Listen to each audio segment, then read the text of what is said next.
A stunning and cowardly strike on the United States. Terrorists and mighty skyscrapers crumbling to the ground. Many innocent people are dead. The president vows the killers will pay for this attack on America.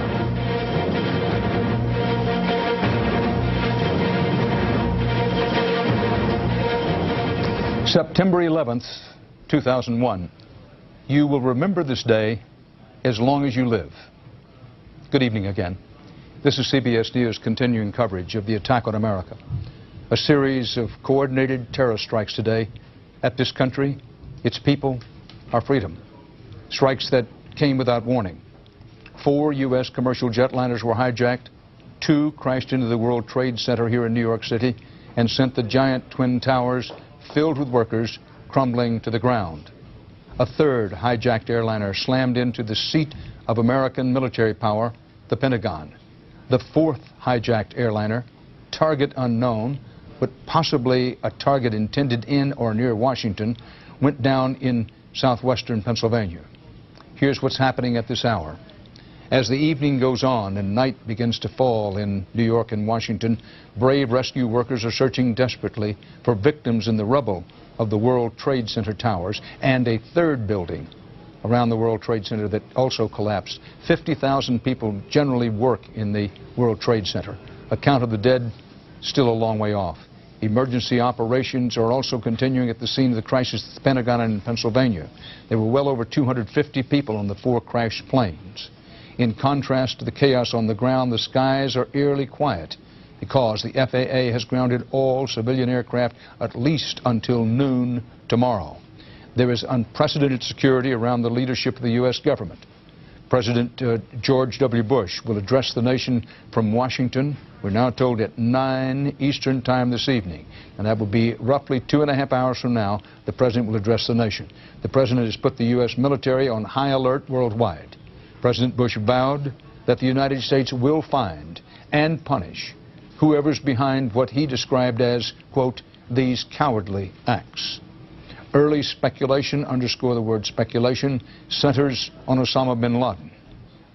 We have mobilized the full resources of CBS News to bring you clear, accurate coverage of this day that will live in infamy.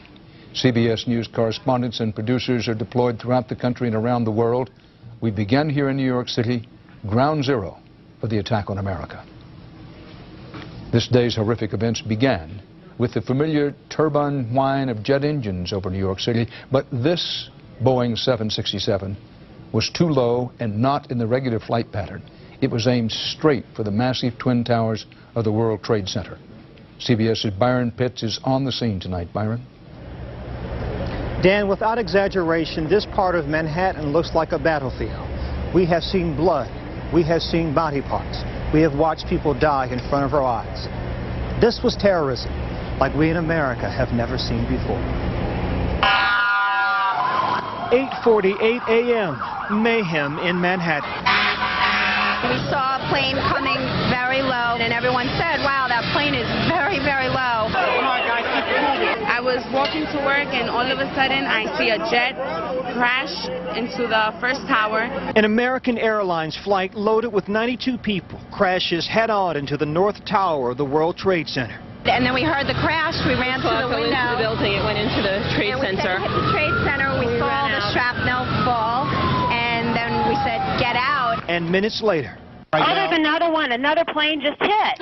Right. Oh, my God. Another plane has just hit. I heard a roar, and I looked around thinking that it had to be a helicopter, and I looked up, and I saw the second plane hit. A second commercial plane, a United Airlines jet, also hijacked, carrying 65 people, plows into the South Tower. First one we thought was an accident. When we heard there was a second one, we definitely thought it was terrorism. On the ground, witnesses could not believe their eyes. 70 stories up with the building burning. Reason gave way to desperation. New York's bravest never had a chance. We really never even got to that close to the building. An explosion blew and it knocked everybody over. Less than an hour later, the South Tower came crumbling down. It collapsed. The top floors collapsed down. I saw it blow, and then ran like hell. Thank God. I'm 69, but I can still run. But it was far from over. Tower 2 collapsed into Tower 1. Within minutes after that, we were ordered out. When the dust settled, signs of life started to emerge. Chaos. It's just chaos out here. It really is. So the Twin Towers fall. It's amazing. It's crazy. I can't believe this shit is happening. I really can't. It's nightmares. Armageddon right here. This was the worst act of terrorism on U.S. soil, but not the first attack on the World Trade Center. 8 years ago, terrorists set off bombs in the basement in an effort to take down the two towers. They failed. Today, mission accomplished. I tell you what, it's a sad day for America. It really is. By 2 o'clock this afternoon, firefighters and police officers and paramedics by the hundreds stood by, many of them feeling helpless. There was nothing they could do at this point because the building was still unsecured. Our main priority is to get in, do a search and rescue, look for survivors, and then clean up what's left. And we can't do that until the building is deemed safe. Ankle deep in debris and despair, rescue workers waited. Some had relatives of their own inside. One police officer told me her sister worked here on the 40th floor, due in at 9 a.m. She was always early, she said. Always. A sign on a paramedic's van spoke volumes. We're going to do the best that we can to get people out of there, get into the hospital, get back in line, go back out there and do it again. New York Port Authority Police Chief William Hall choked back tears. For him, this was no longer just work. On a personal level, because I know that these are all your men and it's a business, but I'm sure that a lot of these guys are your friends. How you helping out? It's not a business now, it's personal now. Sir? It's personal now. We have to get them. Back live, we have had little relief here. Take a look at this. About an hour ago, World Trade Center building number 7 collapsed. A 42-story building, weakened by the devastation that had occurred earlier today. No word of any casualties in the building. It was the one calamity that was not a surprise. Police had evacuated the area hours ago. Fearful building number 7 would indeed fall down. This morning when the first tower collapsed, I was standing about 3 blocks away with CBS News correspondent Mika Brzezinski. As the fireball rolled toward us, Mika grabbed her shoes, I grabbed her hand, and we ran like hell. Thousands did. Dan, except for a few sirens, I have never heard New York City this quiet. Graveyard quiet. Dan? Byron Pitts in Lower Manhattan. When the first World Trade Center building was hit, rescue workers rushed to it. We're now told that some of those rescue workers died as the second World Trade Center building was hit and eventually the 2 buildings collapsed. Now about today's other terror strike at the seat and symbol of U.S. military power, the U.S. Defense Department, the Pentagon. There were 64 people aboard American Flight 77, the jetliner hijackers used to ram into the Pentagon.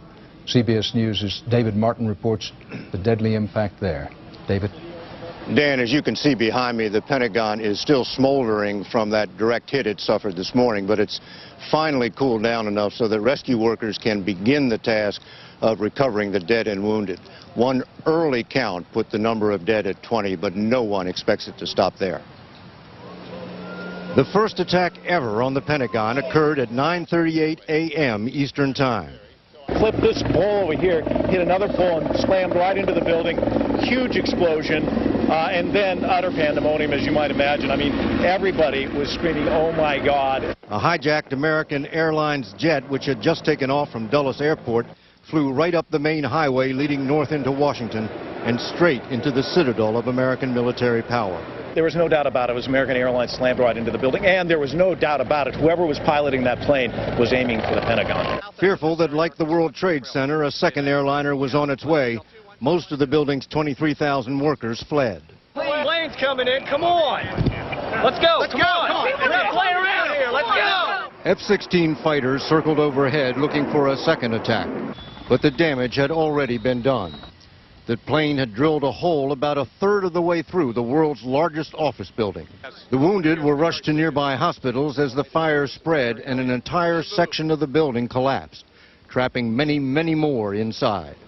Arlington search and rescue personnel are just now, and it's about almost 2 o'clock, just now gaining access to portions of the building where the plane hit because the fires were too intense. One ray of hope. The Pentagon is undergoing a major renovation, and some of the offices in the path of the plane were vacant. We're trying to find out who made it out okay and account for the people that may not have made it out. When the plane hit, Defense Secretary Rumsfeld dashed from his office on the other side of the building. And proceeded down towards the impact point in the building. It actually went outside the building and was helpful in getting several people that were injured onto stretchers, and then came back into the building and was in the National Military Command Center. With smoke hanging in the air of the command center, Rumsfeld ordered aircraft carriers, amphibious ships, cruisers and destroyers to New York and Washington, where they can serve as floating hospitals, help with the cleanup, and provide air defense against the possibility of more attacks. Rescue efforts are a long way from over, but the FBI is already combing the debris for clues to who was behind this. The Pentagon has put all its bases on the highest state of alert, and the State Department has done the same thing with American embassies around the world. The early suspicion is that Osama bin Laden was behind this, and U.S. officials say eventually there will be military retaliation. Dan? David Martin reporting live from the Pentagon. President Bush is just reported to have landed at Andrews Air Force Base just outside of Washington. He is said to be going to the White House itself. From there, he will address the American people tonight. We will see and hear it, of course, live on CBS News. As regards the explosions in Kabul, Afghanistan, a senior Pentagon official now says, and I quote him, "That is not a U.S. strike." Repeat, not a U.S. strike. This despite reports from the scene by at least one reporter on the scene who said that it was a missile strike. A senior Pentagon official says that it's simply not true. It wasn't a U.S. strike. Now, to punish those behind today's attacks, the United States and its people must first determine who they are. We are a country that believes in facts and the pursuit of facts. The facts are few about who's responsible for this. There has been much speculation, italicize, underscore the word speculation about that today, with Osama bin Laden, the renegade Saudi millionaire, frequently mentioned. No one knows who did this. CBS's Jim Stewart in Washington is following the investigation, checking his sources, and has this live report. Jim. Dan, apparently we have a little bit more now than just speculation. U.S. intelligence officials and law enforcement no longer have just a theory about today's unprecedented attack. They now have some evidence, and it all points to Osama bin Laden. Sources tell CBS News that hours after the attack, intelligence agents detected what one official is calling significant indicators that the suicide planes were hijacked by members of Al-Qaeda, the terrorist group that reports to bin Laden. Sources describe the intelligence as communications intercepts, but would not provide any details. It's not definitive, said one official, but it is persuasive. Sensing that bin Laden would quickly become a suspect, Afghanistan's ruling Taliban party, which has been giving him safe refuge, called a press conference. "We do not allow Osama bin Laden to operate from our land," the Taliban said, warning the U.S. not to take any, quote, speedy actions to retaliate. Meanwhile, law enforcement sources said there had been no credible claims for the joint attacks and that intelligence had picked up no specific threats aimed at targets inside the United States before the attacks took place. Within minutes of today's attacks, officials were pointing to the 1993 bombing of the World Trade Center by a group with ties to bin Laden, citing it as proof that bin Laden has never given up on his dream to destroy the symbol of America's economic power. And in recent months, analysts say bin Laden has only become more and more sophisticated in his attempts to strike at the United States. They point specifically to his simultaneous attack on 2 U.S. embassies in East Africa. They also went directly against a U.S. destroyer, which was heavily guarded, and they did put a hole in that ship, the USS Cole. So they have a track record of conducting attacks that one would think they might not be capable of. Late today, the U.S. intelligence community was rapidly sorting through a priority list of potential suspects within the U.S. for electronic eavesdropping, with sources saying the number may reach into the hundreds. There is also specific physical evidence that investigators are eager to examine. First are the transcripts of communications between the suicide aircraft and ground controllers, and second are cockpit tape recordings of conversations in the doomed aircraft themselves. The working theory is that the hijackers were pilots themselves and forcefully took over the controls to dive the jets straight into their targets. Dan?